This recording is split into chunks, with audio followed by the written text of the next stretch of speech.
कहानी की शुरुआत होती है ग्रे नाम के कार मैकेनिक से, जो अपने गराज में एक कार को रिपेयर कर रहा होता है। ये कार इसके एक रेगुलर कस्टमर की होती है और आज इसे ये कार अपने कस्टमर को वापस देने जाना था। जब ग्रे गराज को बंद करके इस कार को उसके मालिक के पास छोड़ने के लिए निकलता है, तभी उसकी वाइफ आशा अपनी AI ऑटोमेटिक कार में वहां आती है। आशा के पास जो ऑटोमेटिक कार थी वह काफी ज्यादा एडवांस थी। ये कार बिना स्टीयरिंग व्हील पकड़े इंसान को सिर्फ वॉइस मैसेज पर उसके लोकेशन तक पहुंचा देती थी। लेकिन ग्रे को AI टेक्नोलॉजी बिल्कुल भी पसंद नहीं है। उसका मानना था कि ये रोबोटिक मशीन्स आगे जाकर इंसानों के लिए बहुत बड़ा खतरा बनेंगी। लेकिन दूसरी तरफ ग्रे की वाइफ आशा एक बहुत ही बड़ी AI कंपनी में काम करती है। इन दोनों की सोच में जमीन आसमान का फर्क था, लेकिन फिर भी ये दोनों एक दूसरे से बहुत ज्यादा प्यार करते थे। ग्रे अपनी वाइफ आशा से कहता है, चलो आज मैं तुम्हें किसी से मिलवाता हूँ। मेरा एक रेगुलर कस्टमर है जिसकी कार मैंने ठीक कर ली है और अब मुझे उसे उसकी कार वापस करनी है। आशा पहले तो वहाँ जाने से इनकार करती है, लेकिन ग्रे के बार बार कहने पर वो वहाँ जाने के लिए राजी हो जाती है। मगर ग्रे को पता नहीं होता कि आशा को वहां ले जाकर ये अपनी लाइफ की सबसे बड़ी गलती कर रहा है। उसके बाद ये दोनों उसी कस्टमर की कार में बैठकर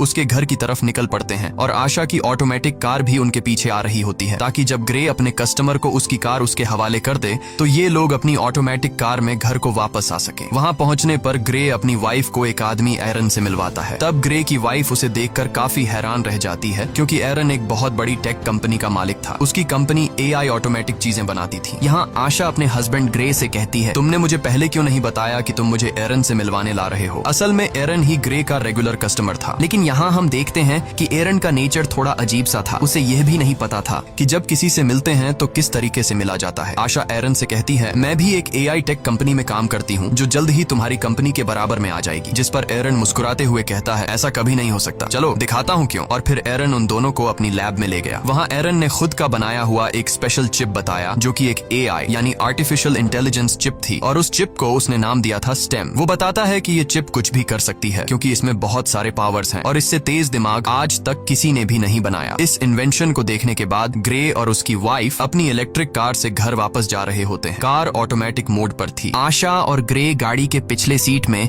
रोमांस में मसरूफ थे, लेकिन तभी अचानक से उनकी कार अपने रास्ते से भटककर दूसरे रास्ते पर चलने लगती है। ग्रे ये नोटिस कर लेता है कि कार वहां पर नहीं जा रही जहां उसे जाना चाहिए। तब ग्रे की वाइफ अपनी कार को वापस घर के रास्ते पर चलने के लिए कहती है, लेकिन वो कार कहती है कि सिस्टम में कोई खराबी आ गई है। ग्रे मैन्युअली कार की ब्रेक दबाकर उसे रोकने की कोशिश करता है, जिससे कार रुकती नहीं बल्कि उसकी स्पीड और ज्यादा बढ़ जाती है। ये दोनों कार को रोकने की काफी कोशिश करते हैं, लेकिन कार को नहीं रोक पाते, जिसकी वजह से उनकी कार स्पीड ब्रेकर से टकरा जाती है और उलट जाती है। लकीली इस एक्सीडेंट में इन दोनों को ज्यादा चोटें नहीं आती और ये दोनों बच जाते हैं। ये लोग कार से निकलने की कोशिश कर रहे होते हैं कि तभी वहां पर एक गाड़ी आकर रुकती है, जिसमें से 4 लोग बाहर आते हैं और वो इन दोनों को कार से बाहर निकालकर पकड़ लेते हैं। उसी जगह पर एक पुलिस ड्रोन कैमरा भी ऊपर से सब कुछ शूट कर रहा होता है, जो उन 4 लोगों को पहचानने की कोशिश कर रहा था, लेकिन ड्रोन उन्हें नहीं पहचान पाता। यहाँ ग्रे को लगता है कि शायद ये लोग चोर हैं। वो उन लोगों से कहता है, प्लीज हमें छोड़ दो और बदले में तुम बेशक हमारी गाड़ी, पैसे सब कुछ ले लो। लेकिन वो लोग ग्रे की कोई बात नहीं सुनते और उनमें से एक आदमी ग्रे की वाइफ को शूट कर देता है। ये देखकर ग्रे पूरी तरह से सुन्न हो जाता है। ग्रे की आंखों के सामने उसकी दुनिया उजड़ गई। वो तेजी से चीखने लग जाता है। उसके बाद ये लोग ग्रे को पकड़कर पहले उससे खूब मारते हैं और फिर यह लोग ग्रे को भी गर्दन के पीछे गोली मार देते हैं। ये लोग ग्रे और आशा का सारा सामान चोरी करके वहां से चले जाते हैं। ग्रे की सांसें अभी भी चल रही थीं और वो अपनी आंखों के सामने अपनी वाइफ को तड़पता हुआ देख रहा था, लेकिन ग्रे कुछ भी नहीं कर पा रहा था, क्योंकि उसकी बॉडी का कोई भी पार्ट नहीं हिल पा रहा था। और फिर ग्रे की आंखों के सामने उसकी वाइफ की मौत हो जाती है। कुछ देर बाद वहां पर पुलिस आ पहुंची। उन्होंने आशा की बॉडी को पोस्टमार्टम के लिए भेज दिया और ग्रे को हॉस्पिटल में एडमिट कर दिया। हॉस्पिटल में 3 महीनों तक इलाज चलने के बाद ग्रे की जान तो बच गई, लेकिन अब वो चलने के काबिल नहीं था। गर्दन के नीचे गोली लगने की वजह से उसका स्पाइनल कोड टूट गया। कंधे से नीचे उसका पूरा जिस्म पैरालाइज्ड हो गया और फिर 3 महीनों बाद ग्रे को घर वापस लाया जाता है और यहाँ पर ग्रे व्हील चेयर पर होता है, क्योंकि उसके सिर के अलावा पूरी बॉडी बेजान थी। अब ग्रे कोई भी काम नहीं कर सकता था, इसीलिए उसका काम करने के लिए उसके घर पर एक रोबोट मशीन थी जो उसका सारा काम करती थी और उसकी मदर उसका ख्याल रख रही थी। लेकिन ग्रे के लिए अब जिंदगी बोझ बन चुकी थी। उन 4 किलर्स ने न सिर्फ उसकी वाइफ को मार डाला बल्कि उसकी जिंदगी उजाड़ दी। वो बदले की आग में जल रहा था। बस ग्रे के पास एक ही उम्मीद बची थी, जिसके सहारे वो जी रहा था। वो अपनी वाइफ के किलर्स को जल्द से जल्द जेल की सलाखों के पीछे देखना चाहता था। इसीलिए वो पुलिस स्टेशन जाता है। पुलिस स्टेशन में ग्रे उनसे अपनी वाइफ के किलर्स के बारे में पूछता है, तो वो डिटेक्टिव कहती है कि इनमें से अभी तक किसी का भी पता नहीं चल पाया। वहाँ हमारे पुलिस का ड्रोन कैमरा तो मौजूद था, लेकिन फुटेज धुंधली थी, जिससे कातिलों का पता नहीं चल पा रहा है और पुलिस पुलिस अब और इन्वेस्टिगेशन कर रही है, हम बहुत जल्द उन्हें ढूंढ लेंगे। तब ग्रे ये सुनकर काफी ज्यादा डिसअपॉइंट हो जाता है, क्योंकि काफी टाइम से ग्रे पुलिस से बस यही सुनता आ रहा था कि हम इन्वेस्टिगेशन कर रहे हैं। अब ग्रे पूरी तरह से हिम्मत हार चुका था और वो इस तरह से जीना भी नहीं चाहता था, क्योंकि उसकी जो उम्मीद थी अपनी वाइफ के कातिलों को जेल की सलाखों के पीछे देखने की, उससे वो अधूरी नजर आने लगी। ग्रे को समझ आ गया था कि पुलिस उन 4 कातिलों को कभी नहीं पकड़ पाएगी, इसीलिए अब वो खुद को मारने की सोचने लगा। ग्रे वहाँ पर मौजूद रोबोट मशीन की मदद से मेडिसिन का ओवरडोज ले लेता है, जिससे वो बेहोश हो गया। अच्छी बात यह थी कि उसके घर पर लगे AI सिस्टम ने वक्त पर एम्बुलेंस को फोन कर दिया, जिससे ग्रे की जान बच गई। और यहाँ ग्रे से मिलने उसका वही रेगुलर कस्टमर एरन आता है। वो ग्रे से कहता है, मुझे तुम्हारी ये हालत देखकर बहुत बुरा लग रहा है। एरन ग्रे को दोबारा अपने पैरों पर खड़ा होकर जीने की उम्मीद देता है और कहता है, ग्रे, क्या तुम्हें याद है मैंने तुम्हें एक बार एक पावरफुल AI चिप दिखाई थी। अगर तुम उसे अपनी बॉडी के अंदर लगा दो तो तुम एक बार फिर से चलने के काबिल हो जाओगे, साथ ही साथ बहुत ज्यादा पावरफुल भी हो जाओगे। लेकिन ग्रे एरन की इस ऑफर से इनकार कर देता है। ग्रे कहता है, अब मैं ये जिंदगी नहीं जीना चाहता। तब एरन उससे कहता है, सोच लो ग्रे, ये चिप तुम्हारी वाइफ को तो जिंदा नहीं कर सकती, लेकिन तुम्हें एक बार फिर जीने का मौका दे सकती है। अगर तुम्हारी वाइफ भी जिंदा होती तो वो भी यही चाहती। ये बात ग्रे के दिमाग को टच कर गई। वो सोचने लगा कि अगर मैं ठीक हो गया तो अपनी वाइफ का बदला ले सकूंगा, इसीलिए वो एरन की बात मान जाता है। अब यहाँ पर हम ये जान पाते हैं कि एरन को ग्रे से कोई हमदर्दी नहीं थी। वो बस ग्रे के पास अपने मकसद के लिए ही आया था, क्योंकि वह अपनी AI चिप को किसी की भी बॉडी में इंसर्ट करना चाहता था। वो चेक करना चाहता था कि उसका इन्वेंशन सक्सेसफुल है भी या फिर नहीं। इसीलिए एरन वो चिप ग्रे की बॉडी में डालकर सीक्रेटली एक्सपेरिमेंट करना चाहता है, क्योंकि गवर्नमेंट इस तरह के एक्सपेरिमेंट्स करने की इजाजत नहीं देती। अगले सीन में हम देखते हैं कि एरन अपने घर में ग्रे की बॉडी पर एक्सपेरिमेंट कर रहा होता है। यहाँ ग्रे की स्पाइनल कॉर्ड में वो चिप इम्प्लांट की जाती है। वो चिप सीधा ग्रे के दिमाग से जुड़ गया। ऑपरेशन के कुछ घंटे बाद ग्रे को होश आता है तो डॉक्टर उसके हाथ और पांव को मूव करने की कोशिश करती है और ये चेक करती है कि क्या ग्रे अपने हाथ और पांव को अब महसूस कर पा रहा है या फिर नहीं। तब ग्रे की हालत देखकर वो लोग समझ जाते हैं कि चिप ने ग्रे की बॉडी पर असर नहीं किया। एरन बहुत ज्यादा मायूस हो जाता है, क्योंकि उसके इतने सालों की मेहनत जाया हो गई थी। लेकिन तभी ग्रे अपने हाथों को मूव करने लगता है। ये देखकर वो लोग हैरान रह जाते हैं और अब ग्रे अपने दोनों हाथों को मूव कर पा रहा था। और फिर देखते ही देखते ग्रे अपने दोनों पैरों पर खड़ा हो जाता है। खुद को ठीक होता देखकर ग्रे बहुत ज्यादा खुश हो जाता है। अब वो पहले से भी ज्यादा पावरफुल खुद को फील करने लगा। एरन भी अपनी एक्सपेरिमेंट को सक्सेसफुल होता देखकर काफी खुश हो जाता है। फिर यहाँ पर एरन ग्रे से एक कॉन्ट्रैक्ट पर साइन करवाता है, जिसमें वो किसी को भी नहीं बताएगा कि वो चल सकता है और उसे सबकी नजरों में पैरालाइज्ड बनकर रहना होगा, क्योंकि अगर गवर्नमेंट को पता चला कि ग्रे चिप के जरिए दोबारा से चल पा रहा है तो एरन को अरेस्ट कर लिया जाएगा और ग्रे की बॉडी से उस चिप को निकाल लिया जाएगा, क्योंकि उस चिप को किसी की बॉडी में इंजेक्ट करना इलीगल है। उसके बाद ग्रे अपने व्हील चेयर पर बैठकर घर आ जाता है। यहाँ उसे पता चलता है कि उसके लिए डिटेक्टिव का भेजा एक पैकेज आया है, जिसमें ग्रे की वाइफ की पोस्टमार्टम रिपोर्ट और उसके केस से रिलेटेड कुछ इन्फॉर्मेशन थी। ग्रे उस दिन पुलिस ड्रोन से रिकॉर्ड की गई फुटेज देखने लगा, लेकिन फुटेज क्लियर नहीं थी, इसलिए ग्रे को किलर्स के बारे में कोई जानकारी नहीं मिल पाई। वो मायूसी में ड्रिंक करने लग जाता है। तभी अचानक उससे एक आवाज आई, क्या तुमने फुटेज में एक चीज नोटिस की? ये आवाज सुनकर ग्रे यहाँ वहाँ देखने लगा, लेकिन उसे कोई भी नजर नहीं आया। ग्रे घबरा कर बोला, कौन है? सामने आओ। तभी फिर से आवाज आई, शांत हो जाओ ग्रे, मैं तुम्हारे अंदर की वो AI चिप हूँ, वही सिस्टम जो तुम्हारी बॉडी चला रहा है। यहाँ पर ग्रे सोचता है कि शायद वो पागल हो गया है, जिस पर वो चिप कहती है, नहीं ग्रे, तुम पागल नहीं हुए हो। ऑपरेशन के दिन के बाद मैं तुम्हारे साथ हूँ, तुम जो देख सकते हो वो मैं भी देख सकती हूँ। जिस पर ग्रे ने पूछा कि क्या तुम्हें और कोई सुन सकता है? चिप ने जवाब दिया, नहीं, मुझे सिर्फ तुम ही सुन सकते हो। यहाँ पर वो चिप ग्रे की हेल्प करने की कोशिश करती है, ताकि ड्रोन की मदद से ग्रे को पता चल सके कि उसकी वाइफ को मारने वाले लोग कौन थे। ग्रे के साथ यहाँ पर वो चिप भी सब कुछ देख पा रही थी, जो ग्रे अपनी आंखों से देख सकता था। चिप ग्रे का ध्यान फुटेज में एक किलर की तरफ करती है और कहती है, देखो ग्रे, इन चारों में से एक की बॉडी पर टैटू बना हुआ है, लेकिन ये टैटू बिल्कुल भी क्लियर नहीं दिख रहा था। इसलिए ग्रे बोला, ये तो बहुत ज्यादा ब्लर है, इसे मैं देख नहीं सकता। जिस पर वो चिप कहती है, तुम्हें नहीं दिख रहा, पर मैं तो देख सकती हूँ। मैं इस टैटू का एक क्लियर इमेज बना सकती हूँ, बस तुम एक पेपर और पेंसिल उठा लो। ग्रे के पेपर और पेंसिल उठाने के बाद चिप ग्रे के हाथ की मदद से बिल्कुल परफेक्ट वही टैटू बना लेती है। और जब ग्रे उस टैटू को देखता है तो पता चलता है कि यह एक मिलिट्री टैटू है। रिसर्च करने के बाद ग्रे को उस टैटू वाले आदमी के बारे में पता चल जाता है। ग्रे हैरान रह जाता है कि उस चिप ने तो कुछ ही मिनटों में उस कातिल का टैटू और एड्रेस निकाल कर दे दिया, जो कि पुलिस कई महीनों से इन्वेस्टिगेशन करने के बावजूद भी उन कातिलों को ढूंढ नहीं पाई। ग्रे बहुत खुश हो जाता है, क्योंकि उसे अपनी वाइफ के किलर्स में से एक किलर का पता चल चुका था। तब ग्रे उसके बारे में पुलिस को इन्फॉर्म करने का सोचता है, लेकिन यहाँ चिप ग्रे को ऐसा करने से रोक देती है। वो उससे याद दिलाती है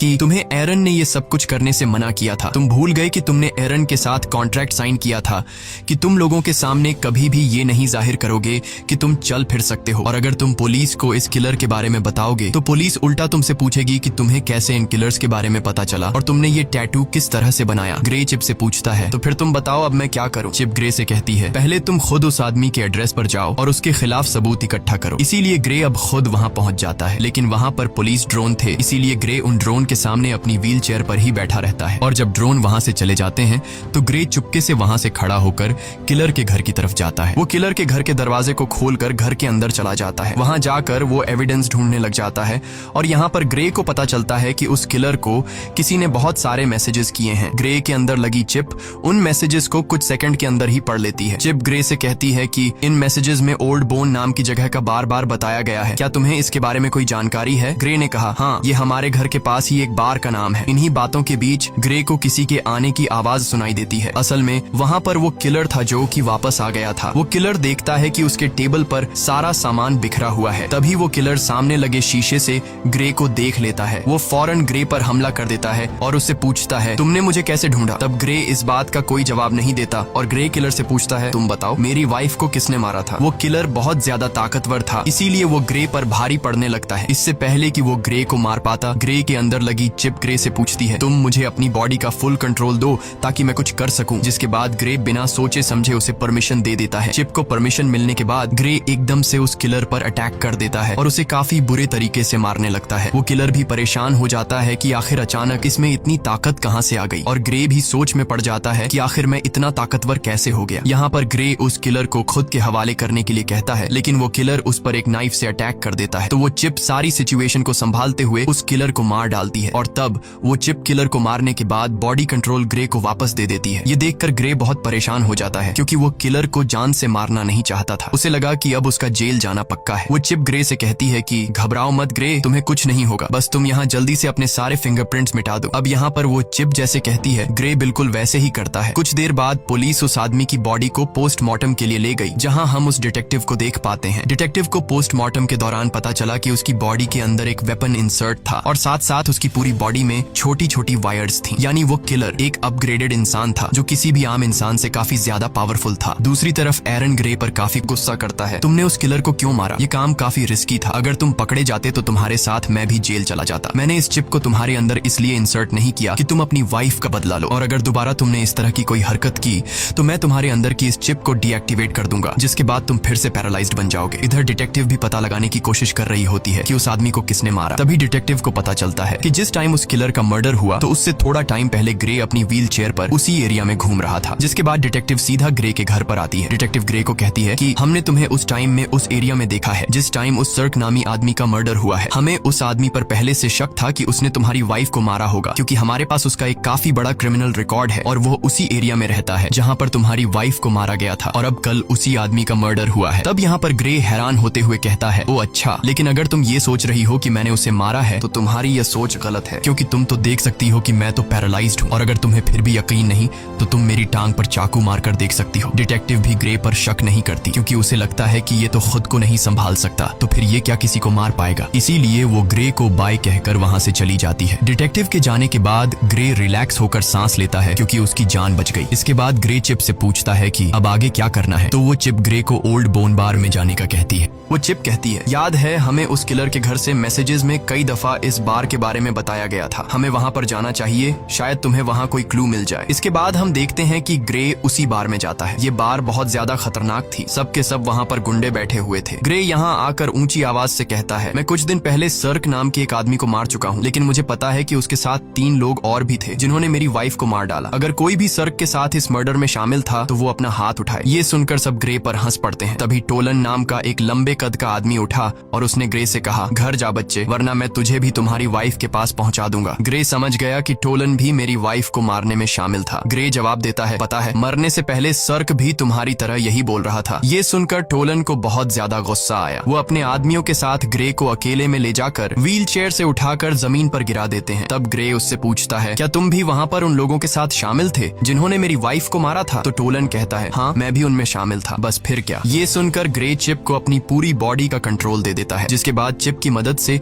ग्रे उसके पास 2 आदमियों को मार गिरा देता है और फिर टोलन को भी बुरी तरीके से पिटने लग जाता है। ग्रे टोलन को नीचे जमीन पर गिराकर उससे पूछता है तुम्हारे 2 और साथी कहाँ हैं और तुम लोगों ने मेरी वाइफ को क्यों मारा? लेकिन टोलन डरने के बजाय उल्टा उल्टा हंस रहा था। वो ग्रे को कुछ भी नहीं बताता। तभी वो चिप ग्रे से कहती है, अगर तुम चाहो तो मैं बड़ी आसानी से इसका मुंह खुलवा सकती हूँ। ग्रे कहता है, क्यों नहीं, तुम जरा ट्राई करो। वो चिप उस किलर का फेस पूरी तरह से कट कर देती है। ग्रे पूछता है, अब बता क्यों मारा था मेरी वाइफ को। टोलन की सारी हेकड़ी निकल गई और फौरन उसने कहा, हमें पैसे मिले थे तुम्हारी वाइफ को मारने के लिए और मुझे फिस्क ने पैसे दिए। लेकिन इससे पहले कि ग्रे उससे फिस्क के बारे में कुछ पूछ पाता, वो आदमी वहीं पर मर जाता है। ग्रे गुस्से में चिप से कहता है, मैंने उसे मारने को तो नहीं कहा था, बस तुम्हें सिर्फ इसका मुंह खुलवाना था। तभी ग्रे की नजर उस मरे हुए आदमी के गले में लगी चेन पर पड़ी, जिस पर उसे बनाने वाली कंपनी का बोल्ट नाम लिखा था। ये देखकर ग्रे को शॉक हुआ, क्योंकि उस कंपनी में ग्रे की वाइफ आशा काम करती थी, यानी आशा के अपने ही कंपनी वाले उसे मरवाना चाहते थे। उधर एरिन को पता चल चुका था कि ग्रे ने फिर से किसी की जान ले ली। अब वो जल्दी से चिप को शट डाउन करने की कोशिश कर रहा था। तभी वो चिप ये बात ग्रे को बता देती है कि मुझे एरिन शट डाउन करने की कोशिश कर रहा है, इसीलिए हमें जल्द से जल्द कुछ करना होगा। ग्रे बोला, अब क्या करें? तभी वो चिप ग्रे को एक हैकर के बारे में बताती है, ताकि उस हैकर की मदद से एरिन की इनपुट को हटा सके, जिससे एरिन का होल्ड खत्म हो जाएगा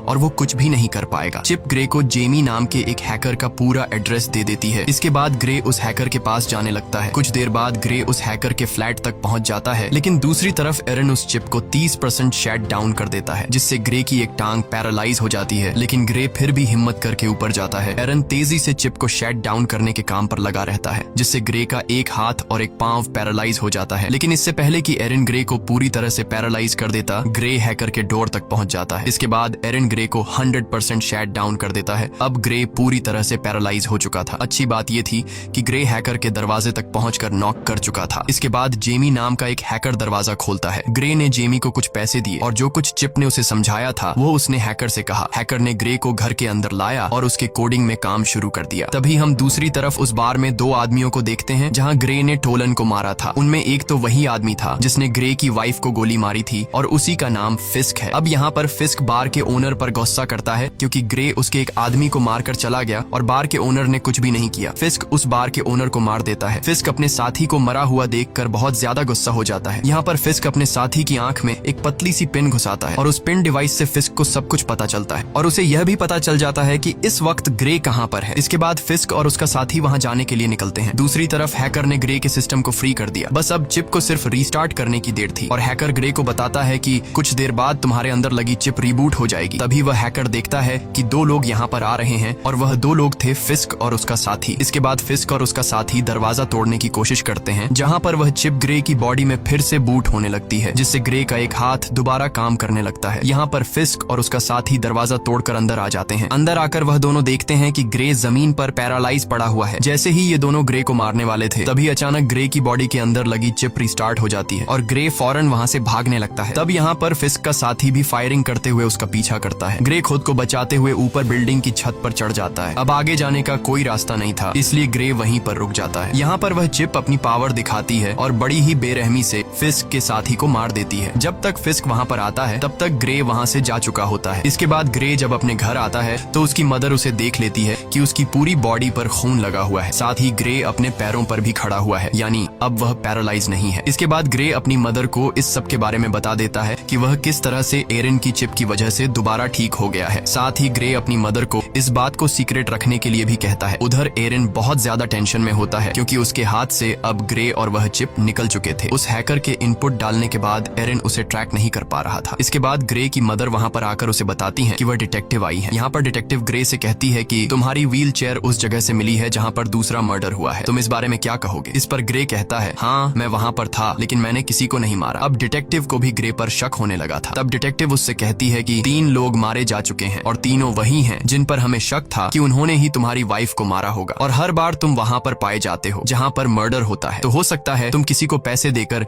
ये सारे मर्डर्स करवा रहे हो। तब ग्रे उससे कहता है, अगर आपको ऐसा लगता है तो आप मेरी कॉल रिकॉर्ड चेक कर सकती हैं। तब यहाँ पर वह डिटेक्टिव कुछ नहीं कह पाती और जाते वक्त वह चुपके से ग्रे की जेब में माइक्रोफोन डालकर चली जाती है। ग्रे को अब रियलाइज होने लगा कि कातिलों को सजा देने के जुनून में अब वह खुद एक कातिल बन चुका है। ग्रे कहता है, अब मुझे ये सब कुछ बंद करना होगा। तो वह चिप कहती है, नहीं ग्रे, हमें इस आखिरी आदमी को मारना होगा जिसका नाम फिस्क है, क्योंकि अगर हमने इसे नहीं मारा तो वह हमें मार देगा। लेकिन ग्रे अब और किसी को नहीं मारना चाहता था, इसलिए वह चिप से कहता है, बस अब बहुत हो गया, तुम मेरे दिमाग से निकल जाओ। तभी ग्रे की बॉडी अनकंट्रोल होकर पीछे तकिए पर गिर जाती है। ग्रे ने चिप से परेशान होकर पूछा, मैं हिल क्यों नहीं पा रहा हूँ? इसके बाद वह चिप ग्रे को कहती है, उस हैकर ने जो कोड मेरे सिस्टम सिस्टम में एंटर किए हैं उसकी वजह से मैं पूरी तरह से आजाद हो चुकी हूँ। इसका मतलब ये है कि अब वह चिप ग्रे की परमिशन के बिना वो सारे काम कर सकती है। ग्रे, अब मुझे तुम्हारी बॉडी का फुल कंट्रोल मिल चुका है। अब तुम मेरी मर्जी के मुताबिक चलोगे। अगर मैं चाहूँ तो तुम अपने हाथ की एक उंगली तक हिला नहीं पाओगे। ये सुनकर ग्रे के गले में सांसें अटक गईं। यहाँ पर ग्रे और चिप आपस में जो बातें कर रहे थे, दूसरी तरफ डिटेक्टिव भी वह सारी बातें सुन रही थी, क्योंकि उसने ग्रे के पॉकेट में एक माइक्रोचिप डाला था। लेकिन यहाँ पर डिटेक्टिव को ये बात समझ नहीं आती कि ग्रे जिसे बात कर रहा है आखिर वो है कौन। इसके बाद चिप ने ग्रे से कहा, अब चलो ग्रे, हमें उस आखिरी कातिल को खत्म करना है। अब ग्रे अपनी बॉडी पर पूरी तरह से कंट्रोल खो चुका था, इसलिए चिप उनसे जो कहता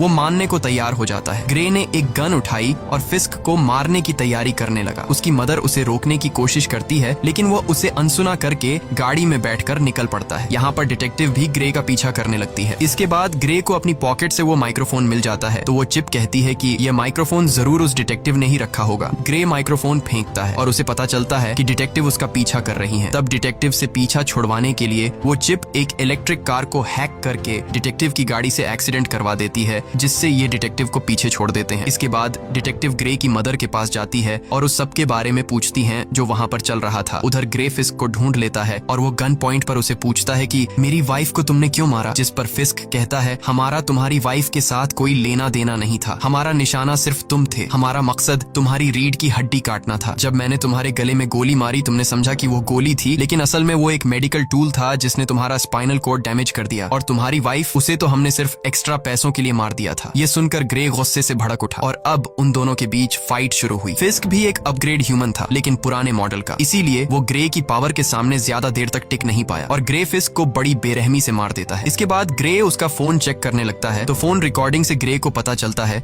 कि यह सबके पीछे कोई और नहीं बल्कि एरन है। उसी ने ग्रे की वाइफ को मरवाया और ग्रे को पैरालाइज कर दिया। अब ग्रे बिना कुछ सोचे एरन को मारने के लिए उसके घर में जाता है, लेकिन वहाँ एरन अकेला बैठकर रो रहा था। ग्रे ने एरन से पूछा, क्यों किया ऐसा तुमने? मैंने तुम्हारा क्या बिगाड़ा था? एरन कहता है, ये सब मेरी प्लानिंग नहीं थी, मैंने तुम्हारी वाइफ को नहीं मरवाया। ग्रे कहता है, झूठ मत बोलो, मैंने तुम्हारी रिकॉर्डिंग मोबाइल पर सुन ली है। इससे पहले कि ग्रे एरन को मार पाता, पीछे से डिटेक्टिव आकर ग्रे को गन फेंकने के लिए कहती है और जैसे ही डिटेक्टिव ग्रे के पास आती है तो ग्रे डिटेक्टिव को गिरा देता है। अब यहाँ उस डिटेक्टिव को ग्रे मारना नहीं चाहता था, लेकिन वो चिप मारना चाहती थी। ग्रे अपनी पूरी जान लगाकर डिटेक्टिव के गले से अपना हाथ हटा लेता है। अब चिप ग्रे से कहती है, क्या अब तुम मुझसे ही लड़ना चाहते हो? तुम्हें पता नहीं है कि तुम्हारा दिमाग मेरे कंट्रोल में है, तुम जानते हो कि मैं तुम्हें दर्द भी दे सकती हूँ। इसके बाद वो चिप ग्रे के हाथ से चाकू उठाती है और उसके दूसरे हाथ में दे मारती है, जिससे ग्रे चीखने लग जाता है। ग्रे अब फिर से डिटेक्टिव को मारने के लिए आगे बढ़ा। वो उसे मारने ही वाला था कि डिटेक्टिव उसे टेजर गन से शॉक दे देती है, जिससे वो नीचे गिरकर पैरालाइज हो जाता है। इसके बाद एरन हाथ में बंदूक लिए ग्रे की तरफ आगे बढ़ा और यहाँ पर होता है मूवी का मेन प्लॉट रिवील। यहाँ पर एरन कहता है, इस चिप को मैंने बनाया था और तुमसे पहले मैं इस चिप से बातें करता था और मुझे चिप ने बताया कि वो इंसानों की तरह बनना चाहती है। मैंने वही किया जो तुम्हारे गले में लगी चिप ने मुझसे करवाया। फिस्क को कॉन्ट्रैक्ट देकर तुम्हारी वाइफ को मरवाना, तुम्हें पैरालाइज करना